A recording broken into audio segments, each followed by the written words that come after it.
Die Suid-Afrikaanse Akademie vir Wetenskap en Kuns bied met trots aan die kuns van kennis en die kennis van kuns. Die inhoud van hierdie potgooi verteenwoordig nie noodwendig die standpunte, opinies of beleid van die Suid-Afrikaanse Akademie vir Wetenskap en Kuns nie. Alle menings wat uitgespreek word, is die van die individuele sprekers. Baie welkom by hierdie potgooi uitsending vanuit die Engelenburg Huis van die Akademie vir Wetenskap en Kuns. En vandag praat ons oor die toekoms en wat hou die toekoms vir ons in? En ons het 'n baie spesiale gas vandag, 'n toekomskundige, Pieter Geldenhuys. Baie welkom hierso, Pieter. Dis 'n uitsonderlike voorreg. Baie dankie vir die uitnodiging. Dis wonderlik om hierdie ongelooflike historiese omgewing te sit en oor die toekoms te praat. Ja, vanuit swaalf uit die verlede uit, jy weet, uit die verlede van die Engelenburg Huis. Nou, jy's 'n toekomskundige. Nou, wat is 'n toekomskundige en wat doen 'n toekomskundige? Is dit iets soos Nostradamus of is jy 'n siener? Baie mense vra my dit. Wat ons eintlik doen is, ons bou die vermoë doelgerig om veranderinge in ons omgewing raak te sien en dan die betekenis en implikasie daarvan te verstaan. Dis 'n toekomskundige. So ons toekoms het alreeds gebeur volgens 'n paar skrywers. Dit is net onevenredig versprei. Maar wat belangrik is in hoe mate gaan die toekoms anders lyk as vandag. En ons dink die strome wat ons in die toekoms inneem bly dieselfde. Dis nie so nie. Wat baie belangrik is om daai veranderinge in die omgewing raak te sien. Veranderinge wat baie duidelik dui op 'n ander toekoms as die een wat ons verwag. En dis die rol van 'n toekomskundige. Nou, ek wil sommer net weet, hoe doen 'n mens dit? Jy weet, kyk jy in 'n kristalbal of iets? Dis 'n bietjie ou tegnologie. Die nuwe tegnologie is hierdie plat skerms waarna ons kyk. Ja, die wonderlike konsep van die internet en die rekenaar. En dit gee vir my die vermoë om na webwerwe soos Economist tydskrif, American Scientific, New Scientist en ook YouTube video's van gerekende kundiges. Ons kyk na 'n verskeidenheid veranderinge in die wêreld rondom ons. So eintlik kyk ons na die hele aspek van die samelewing en kyk waar is die verandering wat plaasvind. En dit gee vir ons 'n baie duidelike rigting van hoe die toekoms kan lyk. Nou wel, 'n bal met 'n plat skerm, dit klink vir my na vordering en internettoegang. Nou, die vraag wat ek wil hê is, wat ek wil vra is dat, jy weet, ek het 'n behoefte aan voorspelbaarheid. Jy weet, ek wil hê môre en vandag moet min of meer wees soos gister, jy weet. Maar die werklikheid is dat dinge verander, jy weet, en dit is vinnig en dit is onverwags en is eintlik soms onwelkom. Nou, hoe kan jy vir mense lei dat 'n mens steeds hierdie tipe van voorspelbaarheid kan hê in 'n vinnig veranderende wêreld? Dis baie belangrik want ons moet besef dat die toekoms alreeds gebeur het. Dis net onevenredig versprei. Ons weet van die tendense wat die toekoms gaan affekteer, maar ons weet nooit watter impak sekere tendense gaan hê nie en wanneer dit gaan plaasvind nie. So daarom is dit baie belangrik om na die verspreiding te kyk, die normaal verspreiding van tendense. Daar's sekere tendense wat baie swak is. Ons kyk hier na die 3de en die 4de kwartiel en dan beteken dit dat ons nie altyd weet of hierdie tendense wel 'n impak op ons toekoms gaan hê nie. Soos 'n virus wat in Wuhan uitgebroei het en ewe skielik 'n groot impak op ons toekoms gehad het. Maar dan is daar tendense wat ons wel weet gaan gebeur. En dis waar ons begin. So ons kyk, as ons na die toekoms kyk, dan doen ons 'n verkenning in die toekoms. Hier is die megatendense wat ons weet die toekoms gaan verander. Maar dan is 'n tweede aspek. Hoe ontsluit 'n mens die moontlikhede uit die toekoms? En dis baie keer van die nuwe tegnologieë wat ontstaan, nuwe sakemodelle wat jy rondom dit kan bou. En as jy 'n idee het van waar die nuwe geleenthede binne in die toekoms lê, is dit juist daai swak syne wat ons dan gebruik om dan die toekoms te help skep. So dis 'n baie proaktiewe manier om na die toekoms te kyk. Dis nie net om te sê, dis die toekoms wat gaan gebeur nie, maar ons moet ook onsself vra, wat kan ons doen om die toekoms te verander? Dit is 'n baie proaktiewe manier om daarna te kyk. Dan moet ons besef dat die menslike omgewing waarin ons in beweeg 'n komplekse omgewing is. En dit beteken dat jy anders na die toekoms moet kyk as 'n kompleks aanpasbare stelsel. Nie ene wat voorspelbaar of lineêr voorspelbaar is nie, maar 'n dieper kundigheid in die wêreld van kompleks aanpasbare stelsels is. Dit is baie wonderlik om te hê as jy na die toekoms kyk. Dis die 3 elemente: hoe verken jy die toekoms, hoe ontsluit jy die moontlikhede van hierdie toekoms en hoe navigeer jy 'n moeilike komplekse omgewing. Goed, net dat ek die terminologie verstaan, 'n swak tipe van 'n tendens is ene wat totaal onverwags is, wat hier uit die bloute op 'n mens neerdal, en 'n mega tipe van tendens is ene wat duidelik sigbaar vir meeste mense is. Heeltemal reg. Baie keer is daar sekere tendense wat uitkom en dis swak syne. 'n Hele paar jaar terug het ons na virtuele realiteit gekyk en iemand het gedink dit gaan die toekoms herdefinieer in terme van tegnologieaanvaarding. Dit was nie so 'n baie sterk tendens nie. Kunsmatige intelligensie egter is 'n baie sterker tendens. En daarom is sekere tegnologiese ontwikkelinge nie 100% voorspelbaar in terme van hoe dit in die mark aanvaar gaan word nie. Maar daar is ander tendense ook in die wêreld van demografie, geopolitiek wat baie sterker is en wat ons weet die toekoms gaan verander. Nou, wat vir my interesseer is as ek die media belees en bekyk en alles, is dat hulle reageer wat my betref soms 'n bietjie amper oppervlakkig op dinge wat gebeur. Jy weet, daar's 'n nuwe president wat gekies word en dan praat almal van, hou van sy manier van praat of van sy hoe hy lyk en al sulke goeters, maar dis asof daar nie diepgang onder die tipe van dinge is nie. So dit lyk asof daar dinge uitkom, maar mense verstaan nie 'n groter prentjie nie. Is dit eintlik waaroor toekomskunde gaan, dat jy die groter prentjie, dat jy meer dinge in ag neem as sê maar die gewone mens op straat?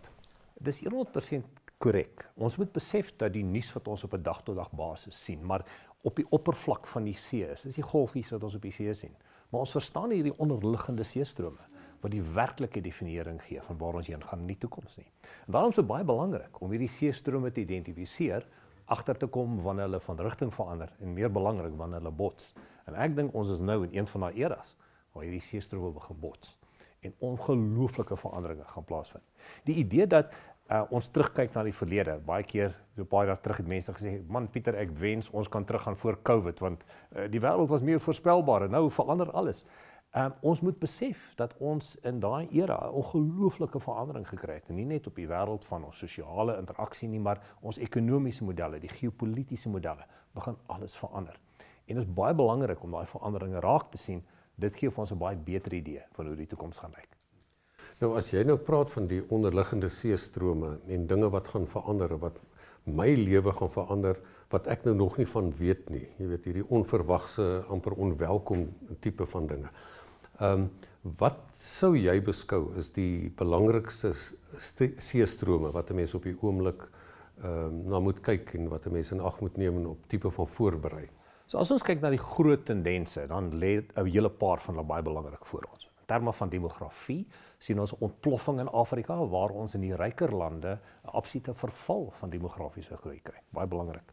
En hoe gaan dit die geopolitiek verander? Dis die tweede element. In hoe mate gaan die geopolitiese veranderinge begin optree as gevolg van die verandering in ons ekonomiese omstandighede sowel as ons demografiese omstandighede. Demografie het 'n massiewe impak op die herposisionering van geopolitiek. En dit het natuurlik ook 'n rol in terme van sosiale veranderinge. Ons praat van generasieteorie waar verskillende generasies anders optree. En dit het alles te doen met die omgewing waarvan hulle blootgestel is toe hulle groot geword het. Ons praat van die baby boomers en die Generation X en die millennials. En ek moet die Afrikaanse terminologie nog daarvoor regkry. Maar ons weet ook dat hierdie veranderinge sekere impakte het op ons politieke stelsel. En wat dit dan en hoe dit die wêreld dan impakteer. Maar dan is die dominante ekonomie in die wêreld as hulle 'n verandering binne hulle politieke stelsel het dit ook dan 'n impak op die wêreldse ekonomiese stelsels. En daarom kan jy dus sien dat sekere tendense letterlik ander tendense affekteer. En dit is van die grootste tendense waar ons tans kyk. Ons monetêre stelsels, ons ekonomiese stelsels en dan sit ons nog met die omgewing en boop dit nuwe tegnologie.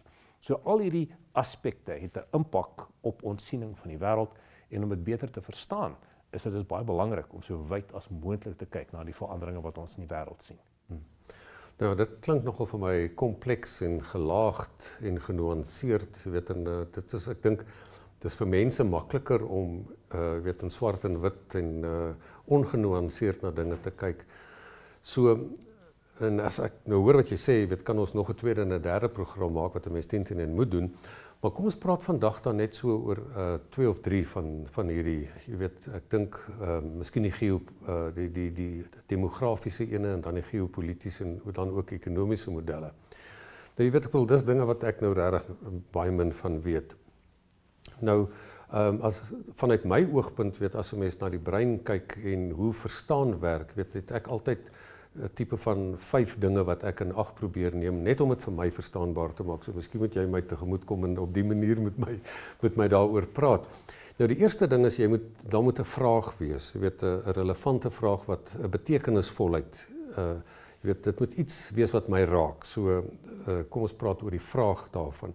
Die tweede ding is, om saam te kan praat, het jy feite nodig. Jy weet, jy moet ten minste terminologie kan verstaan. Die derde ding is wat ek altyd van myself sien, is dat ek sien sekere dinge raak, maar ek sien sekere dinge mis, as gevolg van my filters. So die eerste 3 goeters is altyd die vraag, dis die feite en is die filters. En as jy dan na 'n ding kyk, dan moet 'n mens dit bespreek, jy weet, met ander woorde, jy moet daaroor dink, en op die ou end help dit nie net om iets te weet nie, jy moet dit doen. Jy weet, so dink en doen kom daaraan. So kom ons praat, as jy dus met my praat daaroor doen, jy weet, gee vir my die vraag, die feite en die filters, en dan gaan ons daaroor dink en doen. So kom ons met dit in die agtergrond spring weg en sê vir my nou, jy praat nou van demografie en dat in sekere dele van die wêreld word dit minder en ander mense, weet, in Afrika word dit meer.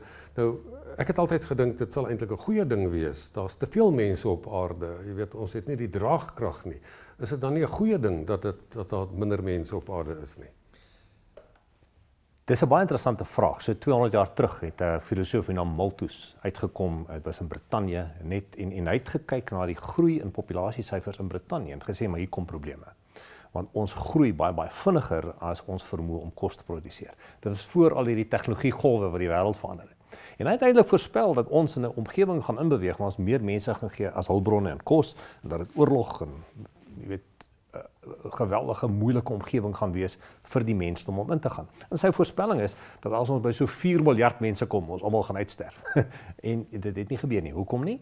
Want met tegnologie kan ons nou baie meer kos genereer per vierkante hektaar as wat ons in die verlede kon regkry.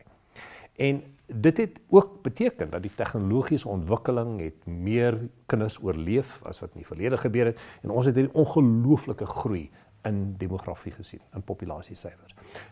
Voor die jaar 1800 was daar minder as 1 miljard mense op aarde. En ons het 1 miljard mense by die aarde toegevoeg tussen die jaar 2012 en 2022. So 'n massiewe groei. Ons staan tans op so 8 miljard mense en die verwagtinge is dat ons so by 11 miljard gaan draai. En die meeste daarvan gaan uit Afrika uitkom. So ons verwag dat die Afrika-populasie van omtrent 1.2-1.3 miljard tans sal groei na tussen 3.6 en 4 miljard. En dis volgens die Verenigde Volke se populasie vooruitskattings. So geweldig groei in Afrika. Maar die probleem is dat in die res van die ryker dele van die wêreld ons 'n absolute verval in demografie het. En dit beteken dat die hoeveelheid individue wat ekonomies aktief is en die koopkrag van die toekoms dramaties gaan afneem. Ons sien dat in plekke soos Italië het al voor die jaar 2000 was die sterftesyfer hoër as die geboortesyfer. In Japan om en by die jaar 2000, in China het dit nou net gebeur so 2 of 3 jaar terug, dat die sterftesyfer hoër as die geboortesyfer is.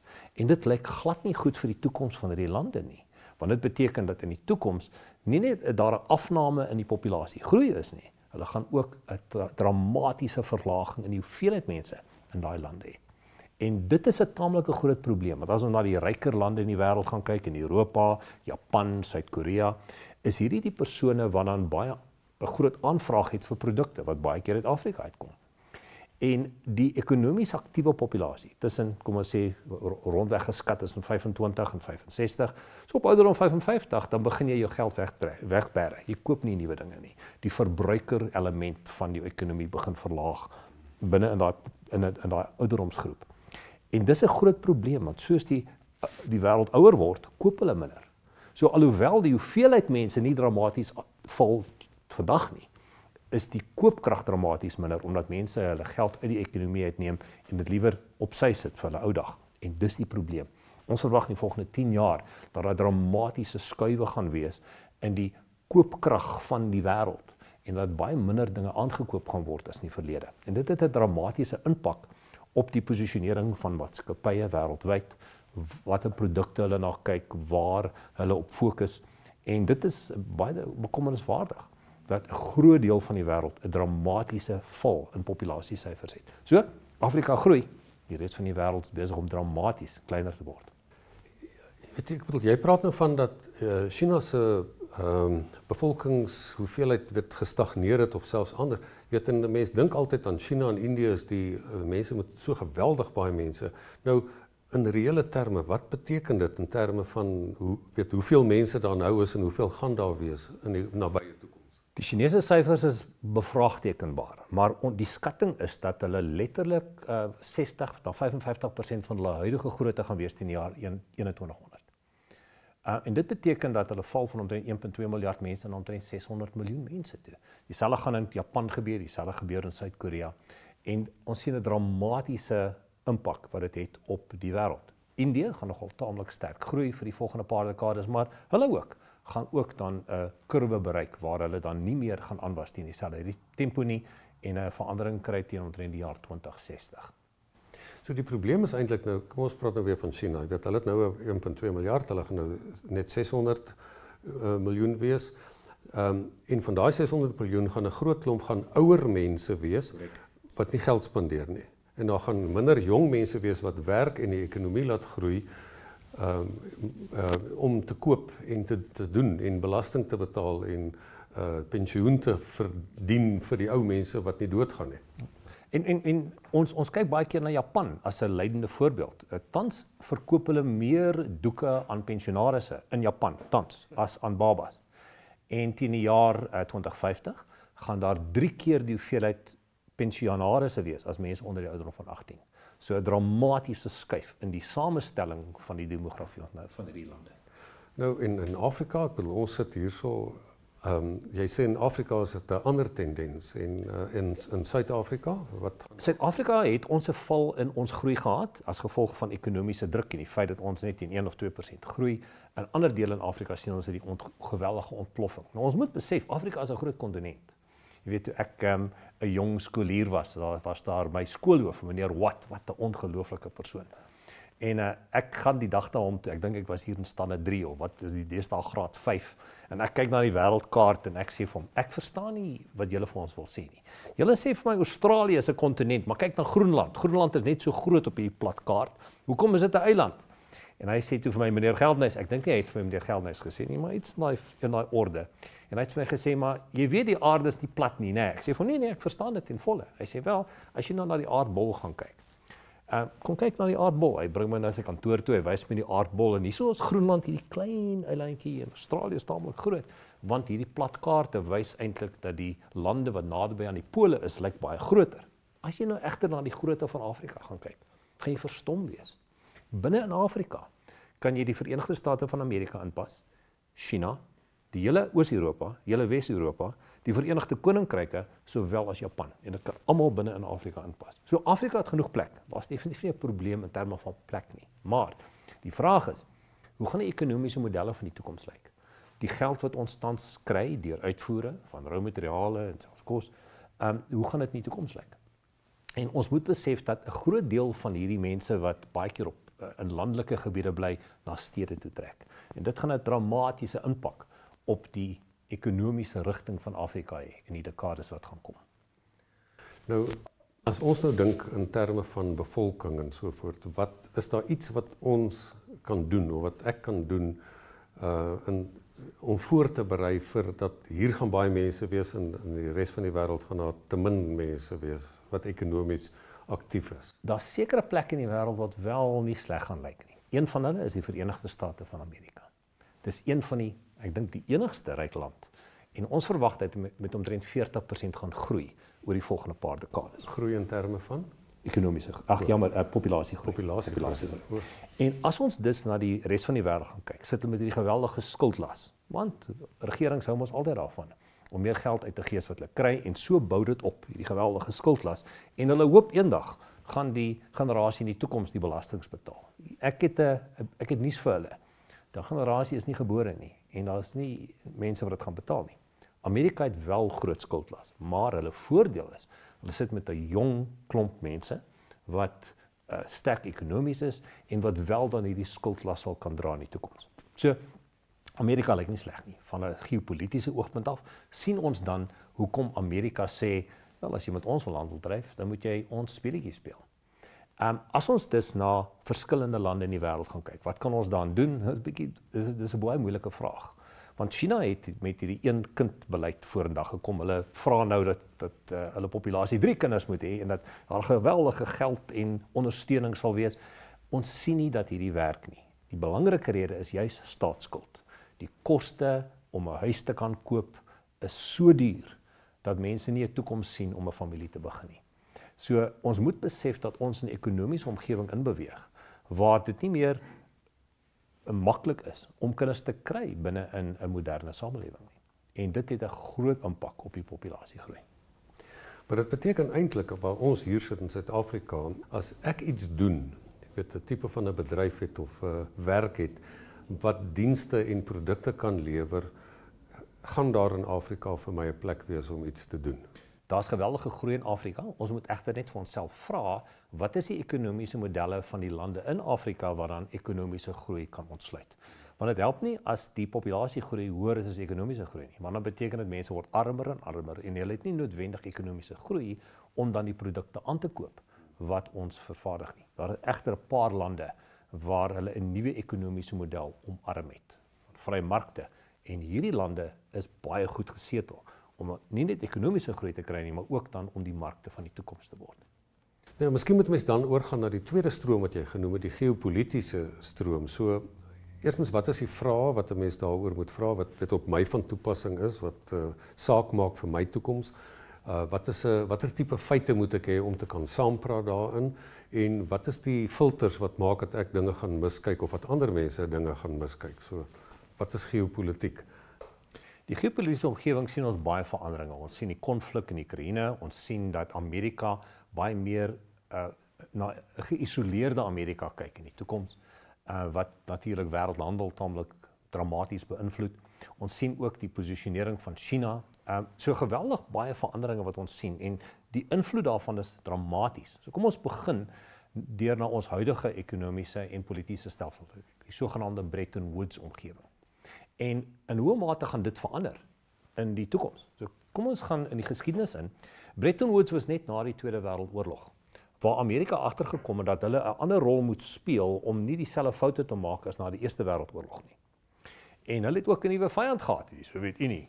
So waar Amerika geglo het in liberale demokrasie en in oop markte, het die Sowjetunie in unitêre state en in sentrale beheer geglo.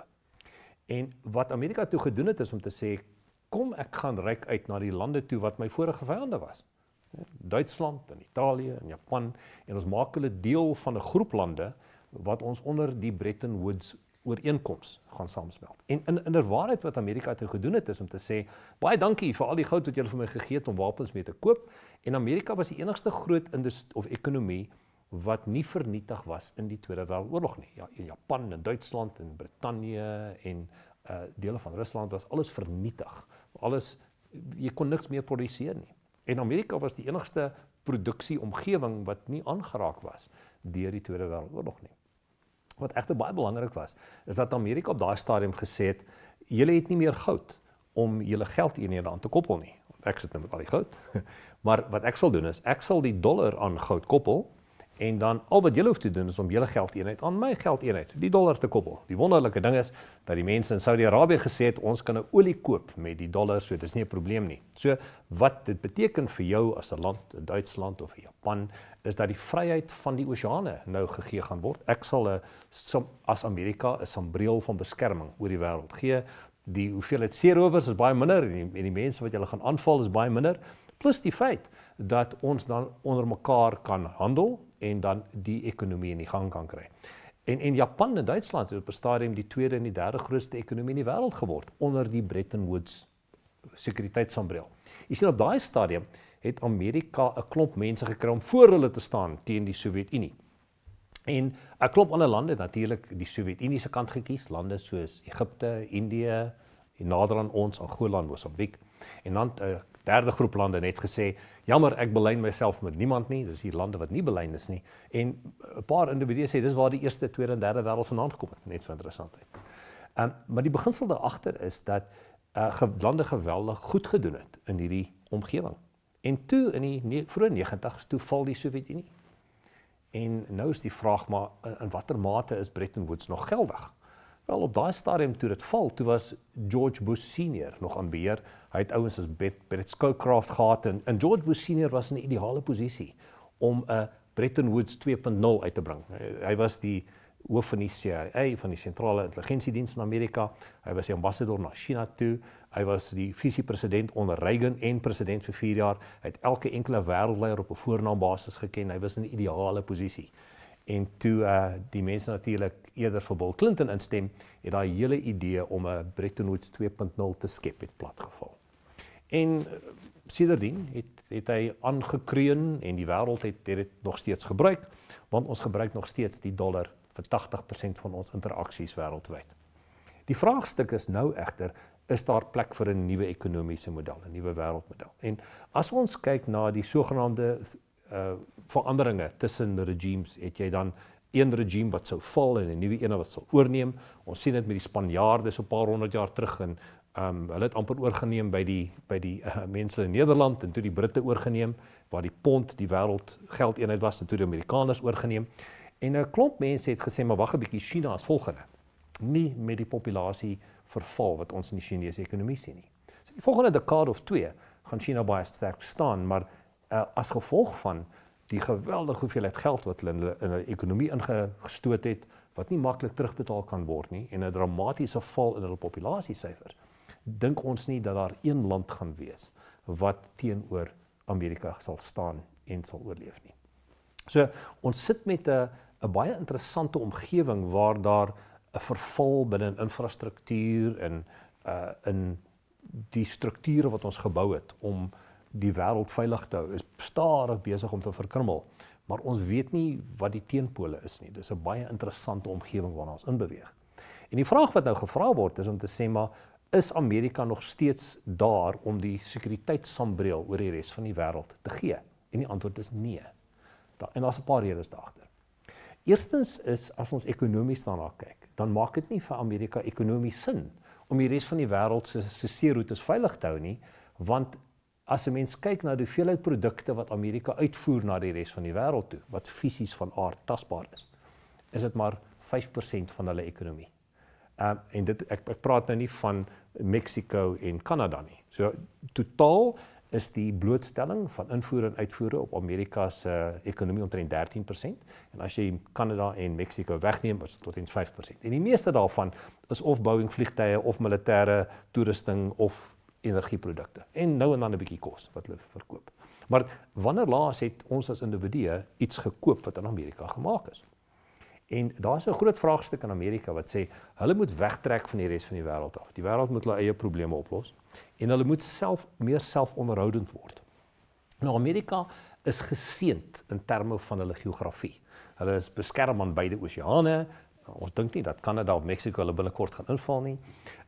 En dan ook het hulle die vermoë om iets te beweeg binne Amerika is baie goedkoop. Hulle het al hierdie groot riviere, die Mississippi ensovoorts waar jy produkte baie maklik kan skuif binne Amerika. Die voedsel en die verskuiwing van klere is baie goedkoop. Omtrent 9 keer goedkoper as wat jy dit met 'n trein sou doen, en as jy nog die treinspoor moet lê, is dit 90 keer goedkoper.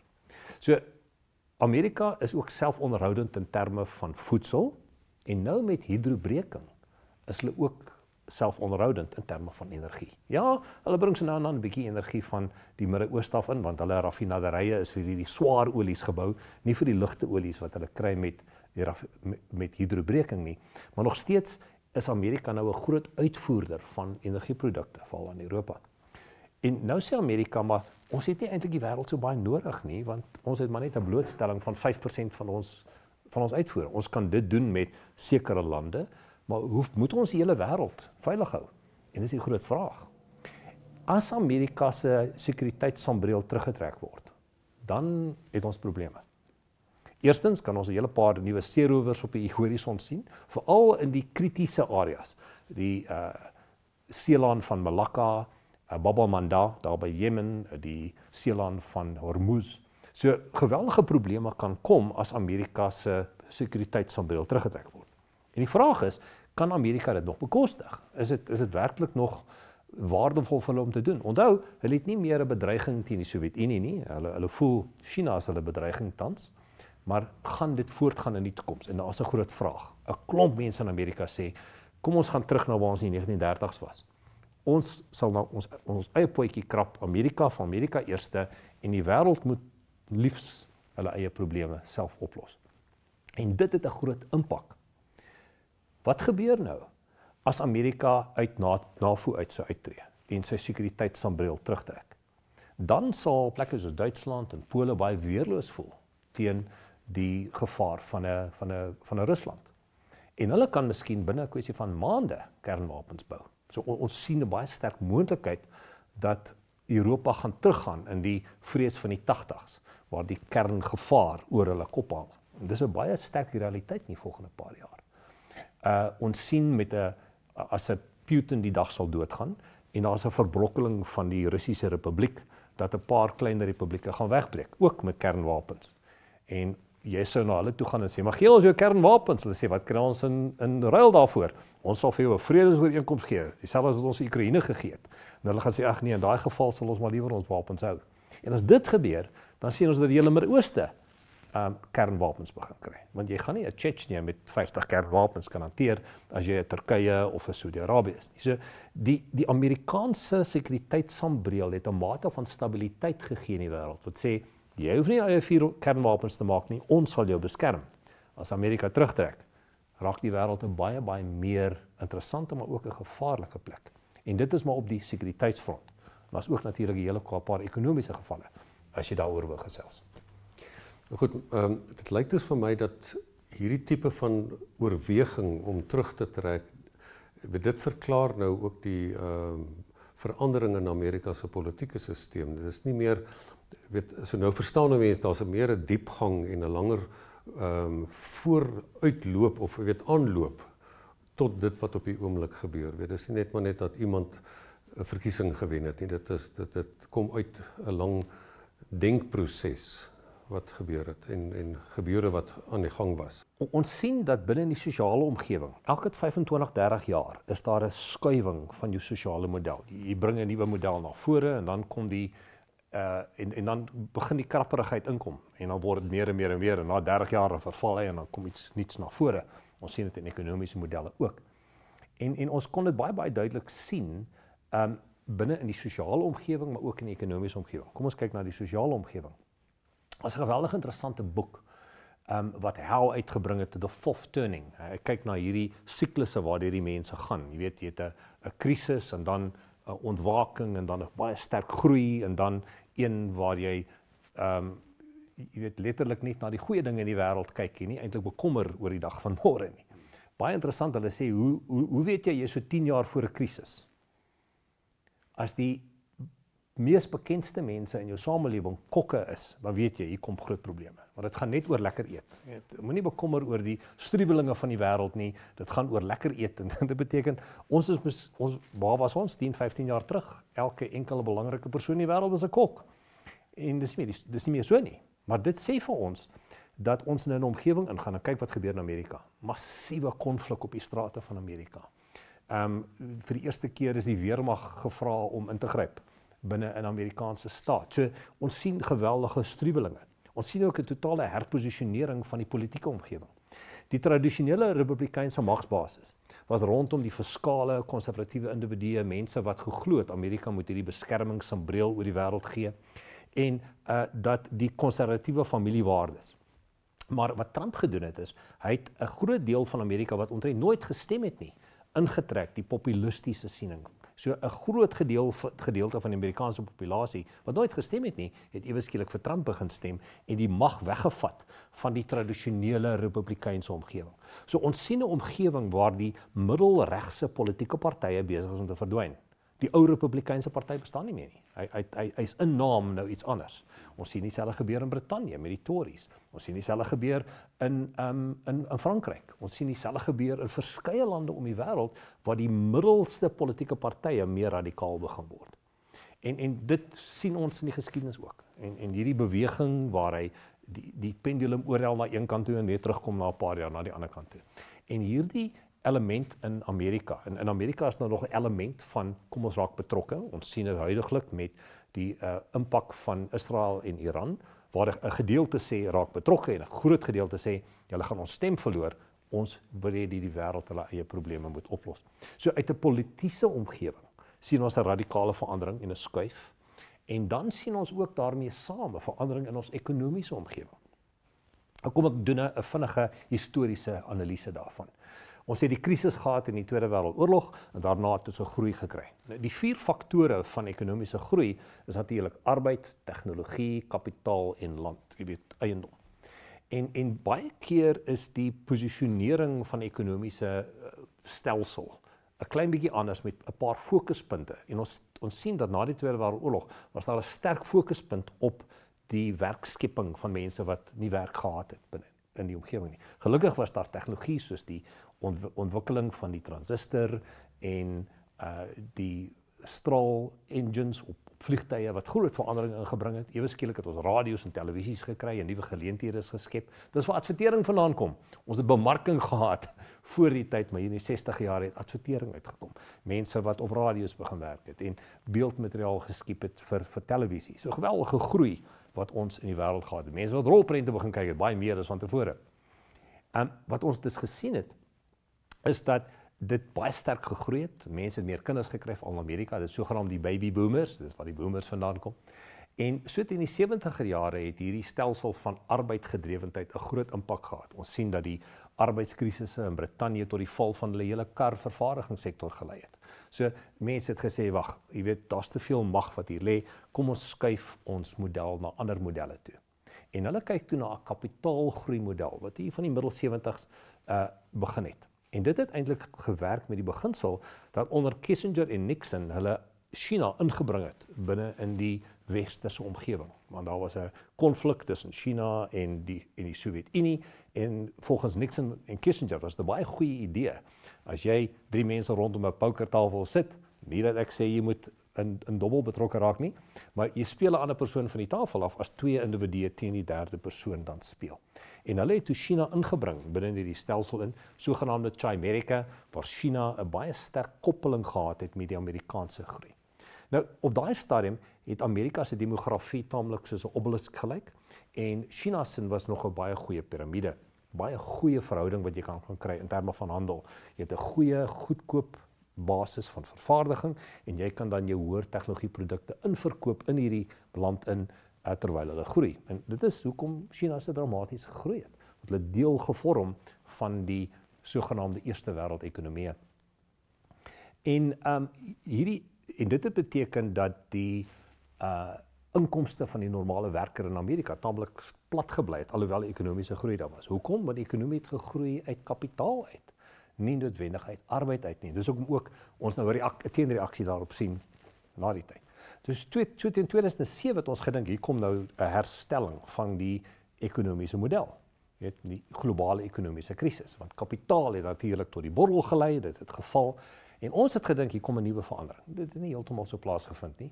Ons het kwantitatiewe verruiming gebruik, waar die reservebanke toe kapitaal aan die banke gegee het vir likwiditeit, want normaalweg het banke likwiditeit deur hulle bates, hulle langtermynbates te ruil vir kontant tussen die banke self. Want 'n bank het slegs maar 3% kapitaal wat likwid is.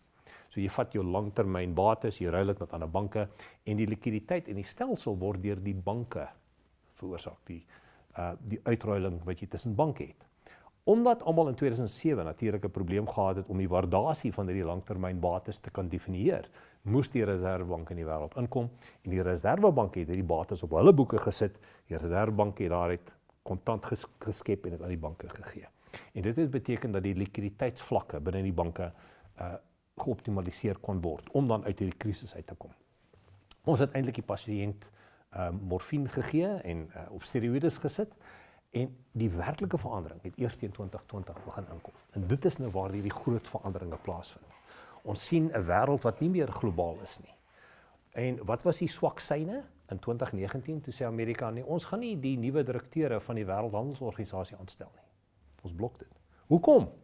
Want was juist die Wêreldhandelsorganisasie wat hierdie vrye omgewing geskep het vir lae tariewe en groei, en Amerika sê, maar wag 'n bietjie, ons gaan nou alles in Amerika wil begin bou. Onder Biden het hy gesê, ek het 'n wortel, kom na my toe en ek gee vir jou $2 triljoen om jou mikroskyfies by ons te kom maak. Trump het die teenoorgestelde. Hy het die sweep. Hy sê, as jy dit nie doen nie, dan gaan ek tariewe teen jou instel. So dis dieselfde ekonomiese model, ongeag of demokraat of republikein is, die metodieke om dit aan te wakker is net anders. En wat ons nou in Amerika begin sien, is Amerika sê, ons het die geld, ons het die groei in die populasie, om dan die toekomstige mark te definieer. Ons kan die goed koop wat die res van die wêreld maak.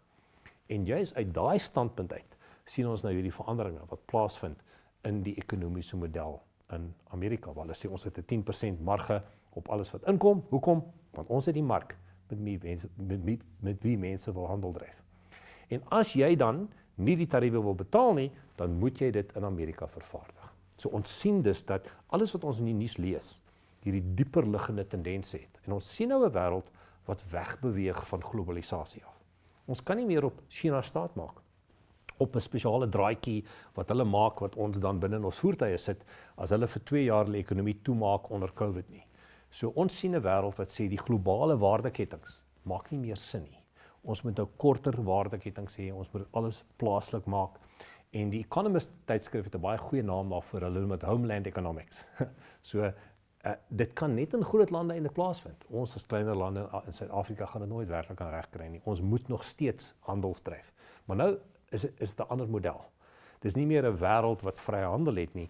Ons het nou sekere verhoudinge en verbintenisse met sekere lande en bilateraal kom ons dan ooreen wat die tariewe is wat ons dan gaan vra.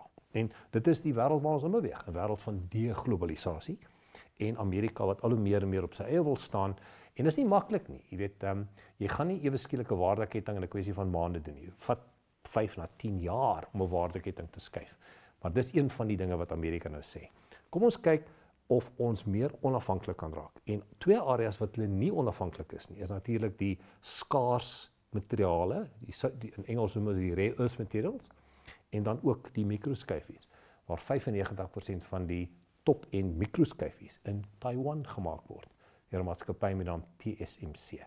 So alhoewel die mikroskyfies ontwikkel word en beplan word in Amerika, word dit gemaak in Taiwan. En dis een van die groot knelpunte in die nuwe model wat Amerika sien. Nou as dit in die wêreld aangaan, waar pas ons in? Jy weet, is ons belyn met wat gebeur? Die mense wat hier in beheer is, wat sien hulle raak en wat kyk hulle totaal en al mis? En op die ou end moet mense ook vra, wat moet ek doen? Is daar iets wat ek kan doen om my te belyn met wat in die wêreld aangaan? Dis 'n gelaaide vraag en ek gaan dit probeer antwoord. As ons na verskillende modelle kyk, ekonomiese modelle wêreldwyd, daar's daar groot debatte van wat is die rol van die staat en die individue en die maatskappye binne in hierdie, en ook natuurlik geografiese verskille en demografiese verskille. En die argument was altyd, ja, maar ander lande is anders en daarom kan ons nie noodwendig altyd doen wat hulle doen nie. So kom ons gaan kyk na lande wat dieselfde is, wat 2 verskillende bedryfsstelle of bedryfsstelsels vir hulle ekonomie gekies het. En ons het 2 sulke voorbeelde in die geskiedenis. Die een is Duitsland, die ander is Korea. Selfe land, nou kan ons nie meer die argument hou dat daar verskille is nie, is dieselfde land. En na die Tweede Wêreldoorlog het ons 'n Oos-Duitsland en 'n Wes-Duitsland gehad. Die ene is liberale demokrasie en vrye markstelsels, die ander een is sentrale beheer en unitêre state. En wat het gebeur? Ja, julle weet hoe dit leer. Die een kant het hulle Mercedes, Benz's en BMW's gemaak en die ander kant het hulle Trabants gemaak wat jy 2 jaar voor moes wag. En dat die Duitser in Oos-Duitsland dramaties armer was as die persone in Wes-Duitsland. Selfde storie in Suid- en Noord-Korea, wat nog steeds in die gang is. Suid- en Noord-Korea, unitêre staat, alhoewel hulle self demokraties noem, het hulle net een party, en ook sentrale beheer in hulle ekonomie. En dan in die suide het hulle hierdie demokrasie te bestel en ook vrye markbeginsels. Raai wat is die verskil tussen die inkomste van 'n gemiddelde persoon in Noord-Korea en een in Suid-Korea? Die verskil is 60 keer. 60. So nou is die vraag, watter bedryfstelsel kies jy vir jou land? Kies jy 'n bedryfstelsel wat almal ryker maak of kies jy 'n bedryfstelsel wat almal armer maak? En ongelukkig in Suid-Afrika het ons nog 'n ideologiese blok in party mense se koppe waar hulle stelsel bou wat almal armer maak. So ons gaan 'n verandering moet hê in ons denkpatrone rakende ons ekonomiese modelle. Ons gaan nie suksesvol kan word in Suid-Afrika as ons ekonomiese groei nie hoër is as ons bevolkingsaanwas nie. Dis hoekom ons met 60% werkloosheid sit. Nou, die tradisionele manier, die filosoof René Girard het baie duidelik gestel. Hy sê ons skep hierdie behoefte om aan iets wat ander mense as waardevol sien, dink ons is waardevol. So jy skep kompetisie vir sekere bates in die ekonomie en dan as iemand dit nie kan kry nie, is daar konflik en dan moet jy altyd iemand blameer vir dit wat jy nie kry nie. Nou, heiliglik word die boere blameer. Dis die boere. Ek dink is eintlik die vissers. Ons moet hulle blameer. Hoekom weet ek nog nie, maar ons sal seker daarby uitkom. Asseblief vir die ouens wat in die vissersgemeenskap is, dis net 'n grapie, hoor. Die belangrike ding is dat dit is normaalweg wat gebeur. In 'n omgewing van stryd moet jy altyd iemand kry om te blameer. Die blame lê egter by ons ekonomiese modelle. Want ons ekonomiese modelle maak ons armer en ons ekonomiese groei is nie so sterk. Dit moet baie meer wees as ons bevolkingsaanwas. As ons dus nou gaan kyk na 'n meer vrye markomgewing waar ek my elektrisiteit by 5 verskaffers kan aankoop, nie by een nie. So kom ons, en daarmee stem ek 100% saam, ek haat monopolie. So kom ons kry vrye markbeginsels.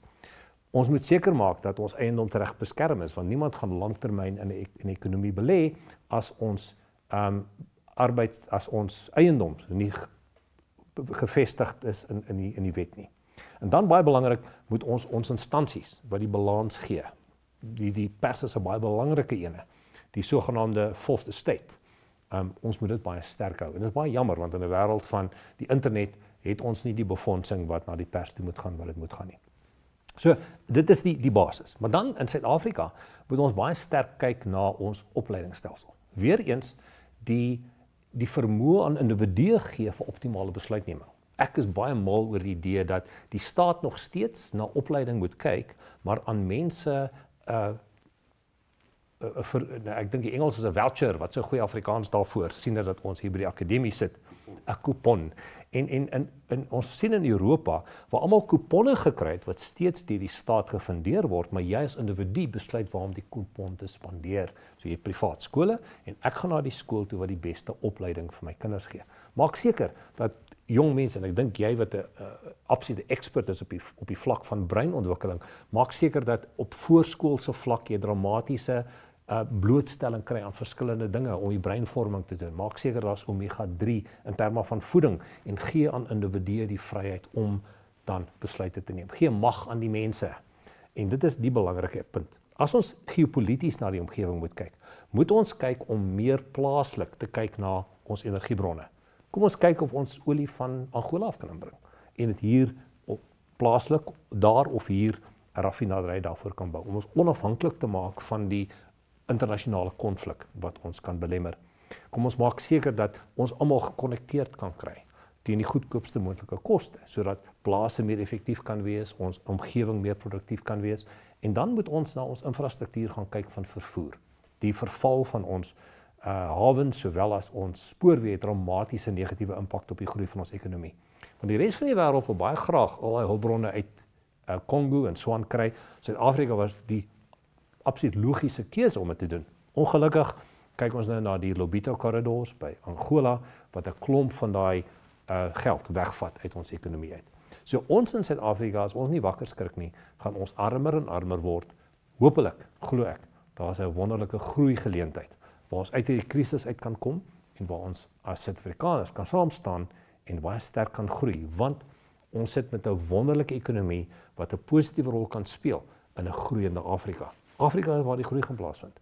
En as ons die voorbeeld kan gee van beter ekonomiese bestuur, kan ons ook dit aan die res van ons konkurrente oordra en ons kan 'n wonderlike groei in Afrika kry. Die belangrike punt is, ons het 'n taamlike dramatiese kopskuif nodig in ons ekonomiese modelle. So daai blinde kolle moet eerstens duidelik gemaak word en dan moet mense oortuig om dit te verander en so. Nou sê net vir my, is daar, jy het nou twee lande, Duitsland en Korea genoem, is daar in Afrika enige lande wat al 'n tipe van 'n beweging maak wat positief is, wat hierdie tipe van moontlikhede kan ontgin. En die bewegings is daar maar nie sonder konflik nie. Rwanda, baie duidelik, hulle groei 8-9% per jaar, alhoewel ek nie in alles saamstem oor hoe hulle dit doen nie, maar dit daar gelaat. In terme van ekonomiese modelle het hulle dit oopgemaak, ons sien Kenia dieselfde gedoen. Hulle het gesê, kom ons beweeg verby die vryheidsbeweging mentaliteit na 'n nuwe era toe, en hulle het ook na 30 jaar gesê, dis tyd om 'n nuwe era in te tree. So in Afrika is 'n geweldige oulike voorbeelde. Mauritius het ook 'n oper model, alhoewel hulle met 'n demografiese ineenstorting sit, of nie dramaties nie, maar probleme het in terme van 'n kleiner wordende populasie. Maar hierdie modelle is baie belangrik, en veral in 'n Afrika konteks is dit modelle waarna ons moet kyk. Nou, hierdie 3 tipe van dinge, jy weet wat jy nou gesê het, demografie en geopolitiek, polities en dan ekonomies, kan 'n mens hulle saamvat, en dat hulle tipe van op mekaar inspel. Jy het gesê, jy weet, wanneer strominge tipe van bots, dan kom dit bo die oppervlakte uit. Wat kan ons, as ons dit moet saamvat, wat doen ons? So 'n groot vraag is, hoekom is die populasie van die wêreld besig om kleiner te word? En dit gaan baie interessant oor staatsskuld. Staatsskuld. So elke keer dan kry 'n staat minder geld as wat hy wil spandeer, en politici oor die hele wêreld is mal daaroor om meer geld uit te gee, want dan word hulle herverkies. En die enigste probleem is, hoe betaal jy dan jou staatsskuld terug? Wel, daar is 4 maniere wat jy kan probeer. Eerstens is om dit nie terug te betaal nie, maar dan word jy Zimbabwe of Venezuela of Argentinië, en niemand neem jy dan meer ernstig op vir die volgende 20 jaar nie. So, om dit nie terug te betaal is nie baie slim nie, ook omdat in baie lande 30% van die staatsskuld deur pensioenfondse besit word. So, wie kry nie hulle geld terug nie? Die arme pensionaars. So, nee, om dit nie te betaal nie is nie slim nie. Die tweede opsie is om 'n hoër belastingkoers in te bring. Nou, as jy dink 'n hoër belastingkoers bring vir meer belasting in, dan verstaan jy nie belastingwet nie, of die belastingomgewing nie. Daar's die sogenaamde Laffer-kurwe. Die persoon met die naam Laffer, die Laffer-kurwe, dit klink laf, ek weet, maar dit is werklik so, dat jy kom op 'n sekere optimale punt, waar jy optimale belasting kry. As jy jou koers opstoot, dan kry jy eintlik minder belasting terug. In Suid-Afrika is ons belastingkoers 2% hoër as die optimale punt. So 'n hele klomp maatskappye het pad gegee, omdat dit nie meer die moeite werd maak vir nie. So om belasting op te stoot werk ook nie. As jy nog voor die toppunt van die Laffer-kurwe is, dan maak dit sin. As jy klaar verby is, dan maak dit glad nie sin nie. So jy kan nie eintlik meer belasting vra nie. Of die belastingkoers kan jy eintlik opstoot nie. 'n derde punt wat jy kan doen, is om minder te spandeer. Nou dit is wat ons nou in Elon Musk en Trump se geveg sien. Kom ons spandeer minder, maar ons sien om jy weet, geld te sny by die regering is omtrent 'n ongekend taak. Jy gaan nie herverkies word nie. Definitief nie. Dit is baie moeilik om dit te doen. So wat is die laaste manier? Dit is 'n baie slinkse manier. Wat jy doen is, jy leen geld oor 'n 30 jaar periode, en dan verwater jy die koopkrag van jou geldeenheid stadig maar seker met tyd, so 2% per jaar. Niemand kom agter nie. Want as jy volgende jaar geld uitgee en jou geld kos 2% minder, dan sien mense dit nie dadelik raak nie. Suid-Afrika is 'n bietjie hoër, maar ons los dit daar.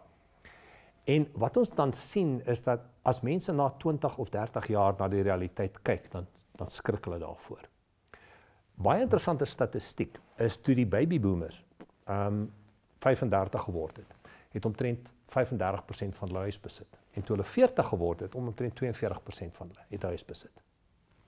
Een generasie later, die Generation X'ers, het op die ouderdom van 40 slegs 24% het huis besit. Omtrent die helfte minder. Nou met die millennials wat inkom, praat van so 10%. Wat beteken dit?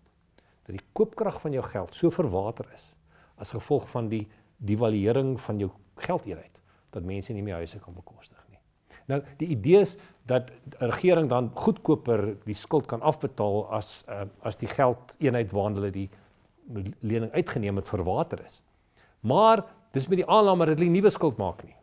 En regerings oor die hele wye wêreld hou maar net daarvan om nuwe skuld oor en oor te maak. Aan die ander kant sien ons dat toe hulle 10, 15 jaar terug hierdie skuld uitgeneem het, regeringsskuld het hulle dit teen 0,5% gedoen in Amerika. Nou moet hulle 5% daarvoor betaal. So met die skuld wat hulle net moet nie nuwe skuld maak nie, maar net die ou skuld weer herfinansier, moet hulle dit herfinansier teen 'n baie hoër rentekoers. En dit het almal dramatiese impakte op die wêreld en ook natuurlik op die besluit om kinders te kry. Want as jy as twee individue trou, albei van julle het meestersgrade, julle moet albei werk en julle het nog steeds nie genoeg geld om eers 'n huis te kan koop nie, dan dink jy nie eers daaraan om kinders te kry nie. So ons moet baie versigtig wees dat die geweldige omgewing van staatsskuld wat ons inbeweeg nog 'n groter impak gaan hê op demografiese verval. So, wat is die vraag en wat is die antwoord? Miskien met 'n volgende episode gaan ek praat oor die nuwe tegnologie. Want as ons na die werk van Kontratief gaan kyk, dan wys hy dat met alle nuwe tegnologieë die ongelooflike ekonomiese groei gaan hê. En die fasette waaroor ons vandag gepraat het, moes ons eintlik genomineer het as die depressie sessie. Hoekom? Want al hierdie elemente waaroor ons praat is amper inflasionêr. Hoër konflik in die geopolitiese omgewing, ons ekonomiese modelle wat duurder begin word en ons nie meer vrye handel het nie. Die feit dat ons al hoe minder en minder kinders kry, alles inflasionêr. Tegnologie is deflasionêr. Dit maak dinge meer effektief en beter. En in die volgende paar dekades sit ons op die voorstoep van ongelooflike ekonomiese groei as gevolg van nuwe tegnologie. Maar ek dink dit is miskien 'n gesprek vir 'n ander dag. Ja, jy weet wat ek sien is dat die probleem is, jy weet mense is uitgelewer aan eksterne faktore wat jy geen beheer oor het nie. Maar as ek kyk na tegnologie en sê nou maar die wêreld van opleiding en onderrig, jy weet met kunsmatige intelligensie, dit is swaalf 'n onafhanklikheidsverklaring. Jy weet ongeag wat die mense doen om alles op te skroef en verkeerd te doen en op 'n lae vlak te doen, beteken dit ek kan my bemagtig bo hierdie gemors uit.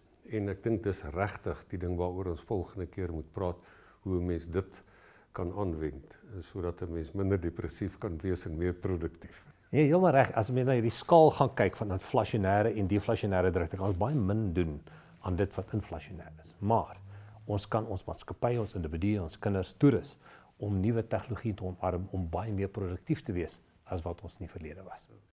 Baie dankie Pieter, dit was werklik interessant. Het was 'n groot voorreg veral om dit te doen hier in die hartjie van die akademie. Baie dankie vir die uitnodiging. Nou ja, dit bring ons aan die einde van vandag se sessie wat oor die toekoms gegaan het. En ek dink ons verstaan nou beter dat dinge nie net sommer gebeur nie. Dit het 'n aanloop en dit het strominge. En as 'n mens bewus is van hierdie strominge, dan kan 'n mens dinge beter verstaan en 'n mens kan ook beter daarop reageer. Tot volgende keer. Indien u ook u navorsing op hierdie platform wil deel, kontak Melanie Rens by melanie@akademie.co.za vir meer inligting.